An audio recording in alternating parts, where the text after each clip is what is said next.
여러분 안녕하십니까? 3월 16일 수요일 광주 MBC 뉴스투데이 시작합니다. 먼저 오늘의 주요 뉴스입니다. 코로나19 신규 확진자가 광주 전남에서 이틀째 2만 명대를 기록하고 있습니다. 이달 들어 사망자도 100명을 넘어서 고령의 중증 확진자 관리가 중요하다는 지적입니다.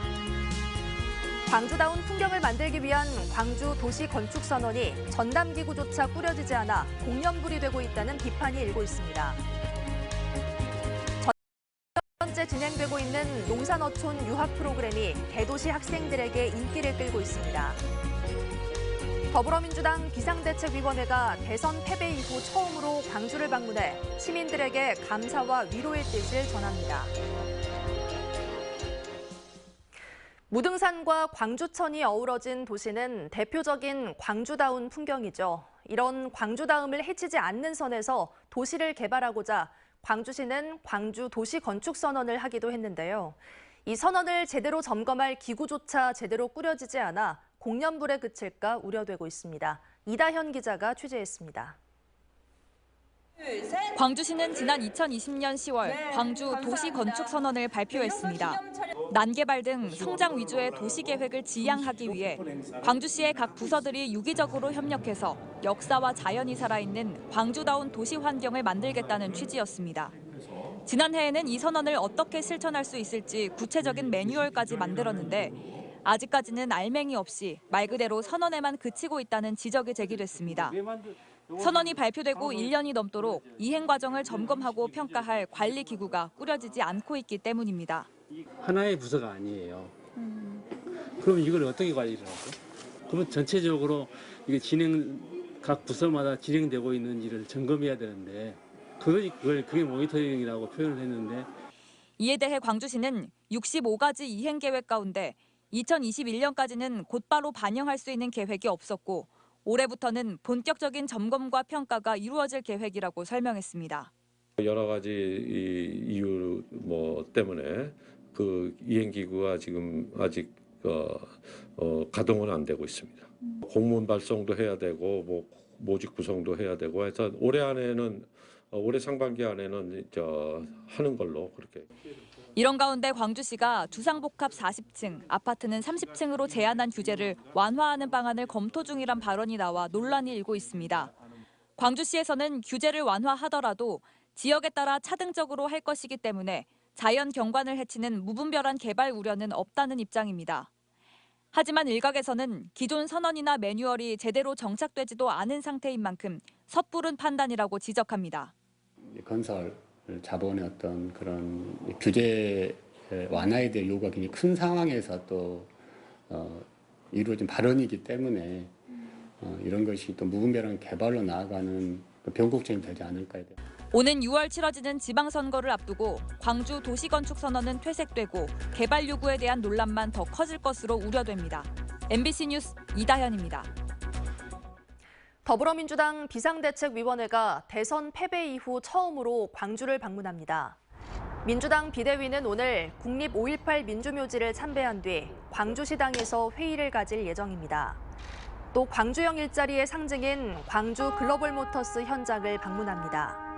비대위의 이번 광주 방문은 호남의 전폭적인 지지에도 정권 재창출을 하지 못한 사과와 함께 허탈감에 빠져 있는 지역민들에게 감사와 위로의 뜻을 전하기 위한 행보로 풀이됩니다. 인선 작업이 진행되고 있는 대통령직 인수위원회에 호남 출신 이용호 의원이 포함됐습니다. 대통령직 인수위원회는 어제 인수위원 9명을 추가로 임명했는데 전북 출신의 이용호 의원이 정무사법행정분과 간사로 기용됐습니다. 인수위원회는 이번 주 출범을 목표로 인선 작업이 진행 중인데 추가로 어떤 호남 인사가 포함될지 관심이 모아지고 있습니다. 한편 인수위와는 별개로 대통령 취임식 준비위원장에는 박주선 전 국회 부의장이 임명됐습니다. 따뜻한 봄 기운이 성큼 다가왔죠. 오늘도 맑은 가운데 날은 어제보다도 더 포근하겠습니다. 광주의 아침 기온 6도 안팎으로 어제보다 2, 3도가량 높게 출발했습니다. 한낮 기온도 22도 안팎까지 치솟으면서 낮 동안에는 정말 포근하겠습니다. 오늘도 일교차는 크게 벌어집니다. 일교차 염두에 두시고요. 감기 걸리지 않도록 면역력 잘 챙기시기 바랍니다. 하늘 모습 보시면 구름이 지난 뒤로 오늘도 깨끗한 하늘 드러난 상태고요. 우리 지역의 미세먼지 농도 좋음에서 보통 수준으로 공기도 깨끗합니다. 다만 밤사이 복사 냉각이 활발하게 이루어지면서 연일 안개가 짙습니다. 가시거리가 많이 좁혀져 있는 상태인데요. 나주의 가시거리 150m, 화순 280m, 장성도 500m 안팎까지 좁혀져 있습니다. 차간 간격을 넉넉하게 두시고 안전운전 하셔야겠습니다. 날씨 정보였습니다. 코로나19 신규 확진자가 광주 전남 지역에서 2만 명대를 기록하고 있습니다. 사망자도 이달 들어 100명 넘게 발생하면서 방역당국이 고령의 중증 확진자 관리에 집중하고 있습니다. 보도에 김영찬 기자입니다.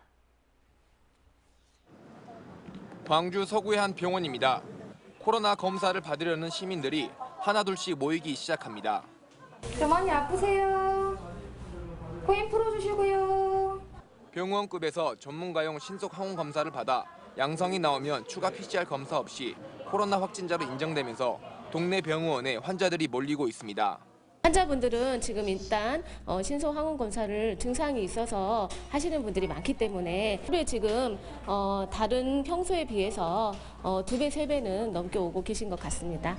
확진자 급증으로 PCR 검사가 한계에 다다르자 방역당국이 한 달 동안 이 같은 조치를 시행하기로 했고 일선 보건소는 코로나 검사 부담을 줄이는 대신 감염 취약시설이나 고위험군 환자 등에게 집중하겠다는 겁니다.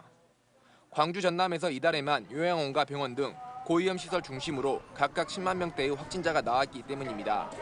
고위험 시설에서 연쇄 감염이 잇따르면서 이달 들어 사망자도 광주 전남에서 100명 넘게 발생했습니다. 사망자 연령별로 보면 광주에서 80대가 27명, 전남은 90대가 19명으로 가장 많이 나왔습니다. 특히 60대 이상 고연령대에 집중돼 있고 연령대가 높아질수록 치명률도 상승하다 보니 고령자를 중심으로 사망자가 급증할 것이란 우려도 커지고 있습니다. 위중증으로 분류된 환자도 광주 29명, 전남 58명으로 집계돼 전담 병상이 절반 넘게 채워진 상황입니다. 환자 투석 환경 개선, 응급실 코호트 격리구의 운영, 감염 취약시설 신속 항원 검사 키트 제공 등으로 방역당국은 고위험시설 입소자나 위중증 환자가 연쇄 감염되지 않도록 확진자 동선 분리 등 예방에 총력을 쏟고 있다고 밝혔습니다. MBC 뉴스 김영창입니다. 전라남도는 증가하고 있는 코로나19 확진자의 안정적인 재택치료 관리 여력을 확충하기 위해 오늘부터 재택치료 집중관리군 기준을 60세 이상 면역 저하자로 조정합니다. 60세 이상 확진자의 경우 PCR 검사, 전문가용 RAT 검사 등을 통해 양성 판정을 받으면 먹는 치료제 처방이 가능하고 집중관리군으로 분류해 관리 의료기관으로 우선 배정한 뒤 역학조사 등의 절차를 진행하게 됩니다. 광주지방검찰청 장흥지청은 5살 조카를 때려 숨지게 한 혐의로 고모인 40살 A씨를 구속 기소했습니다. A씨는 지난달 14일 장흥의 한 아파트에서 5살 조카를 철제 청소도구로 수차례 때린 뒤 방치해 숨지게 한 혐의로 기소됐습니다. 검찰은 A씨의 휴대전화에 촬영된 사진과 영상을 토대로 A씨가 이전부터 조카를 때린 사실도 추가로 확인했습니다.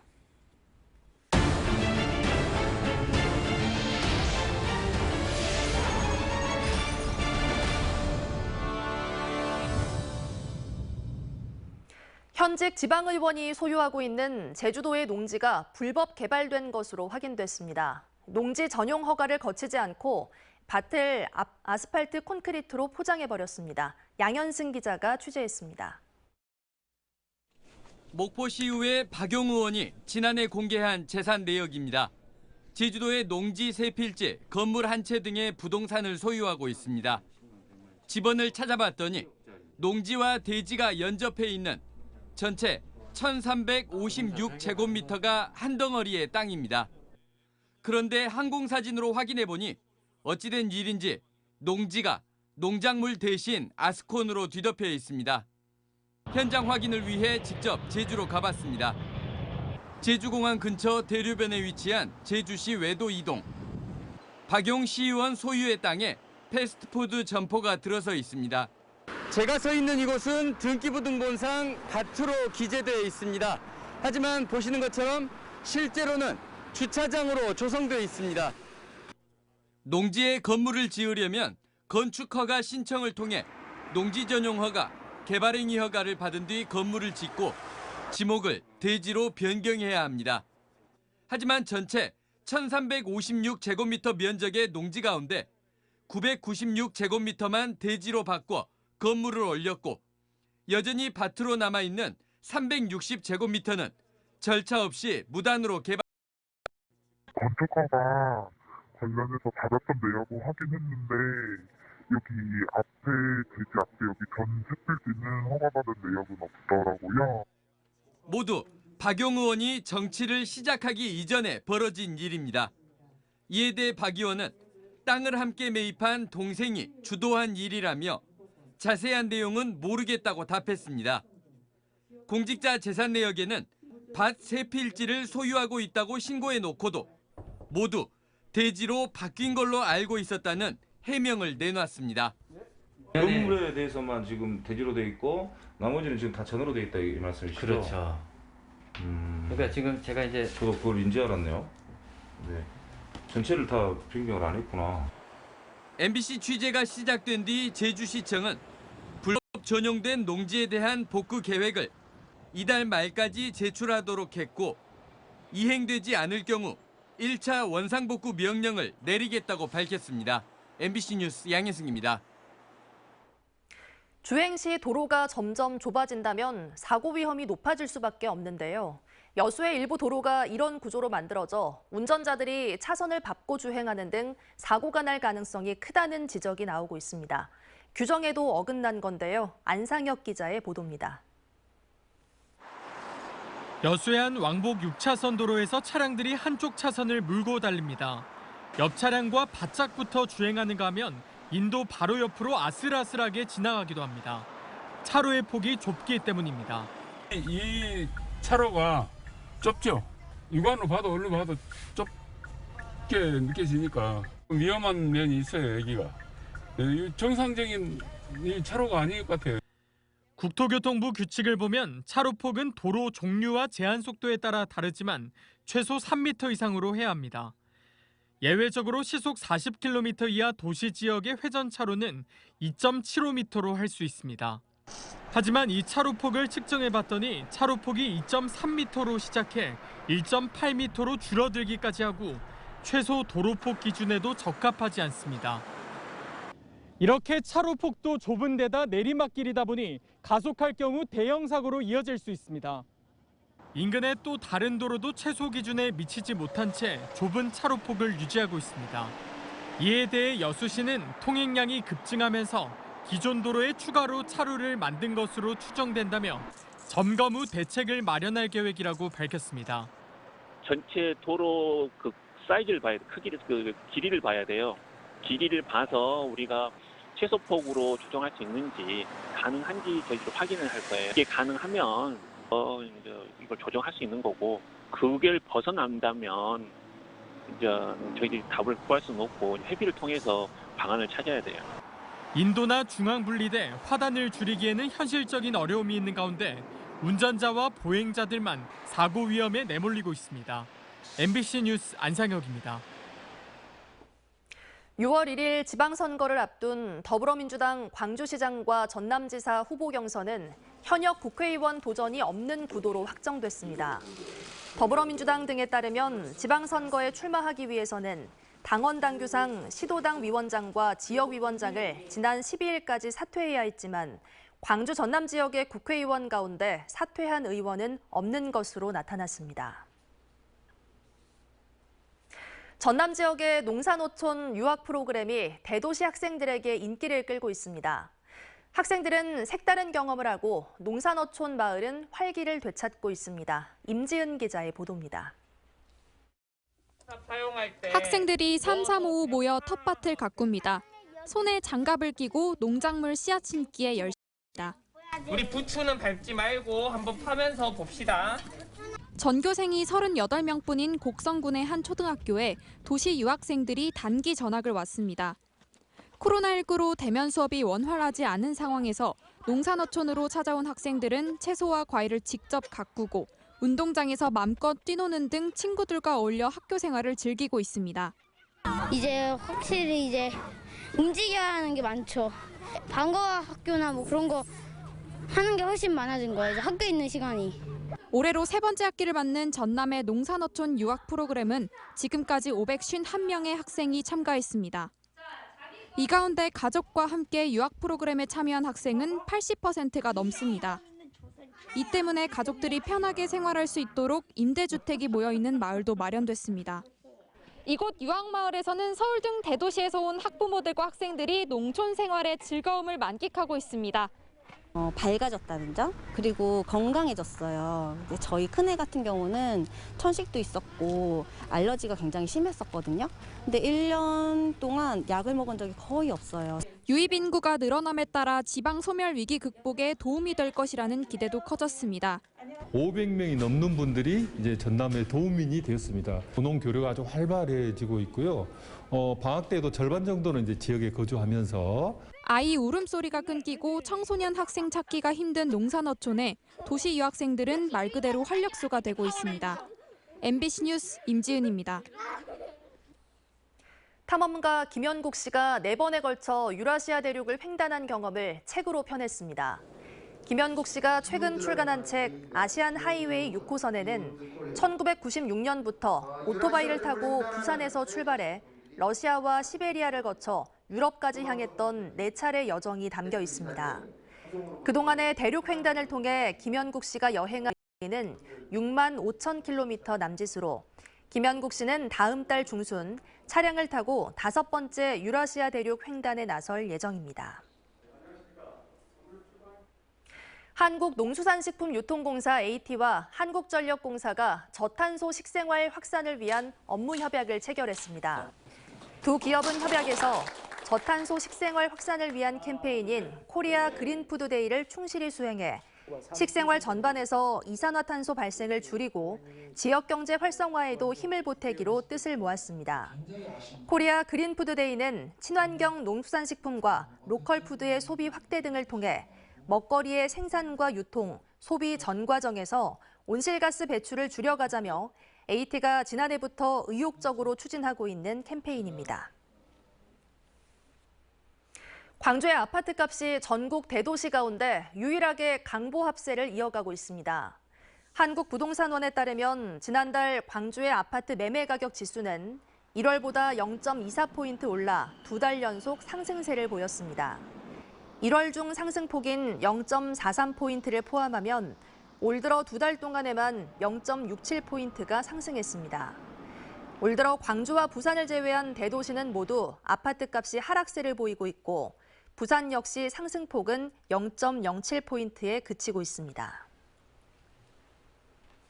따뜻한 봄 기운이 성큼 다가왔습니다. 오늘도 맑은 가운데 어제보다도 날이 더 포근하겠습니다. 광주의 아침 기온 6도 안팎으로 어제보다 2, 3도가량 높게 출발했고요. 한낮 기온도 22도 안팎까지 치솟겠습니다. 오늘도 일교차는 크게 벌어집니다. 큰 일교차 꼭 염두에 두시고요. 감기 걸리지 않도록 조심하셔야겠습니다. 하늘 모습 보시면 구름이 지난 뒤로 현재는 깨끗한 하늘이 드러난 상태고요. 수도권을 중심으로는 공기가 탁하지만 우리 지역의 미세먼지 농도는 보통에서 좋음 수준으로 공기도 쾌청합니다. 다만 밤사이 복사 냉각이 활발하게 일어나면서 안개는 매우 짙게 끼어 있습니다. 곳곳에서 가시거리가 매우 좁혀져 있는 상태인데요. 나주의 가시거리는 150m, 화순 200m 안팎, 장성도 500m 안팎까지 좁혀져 있습니다. 차간 간격 넉넉하게 두시고 안전운전 하셔야겠습니다.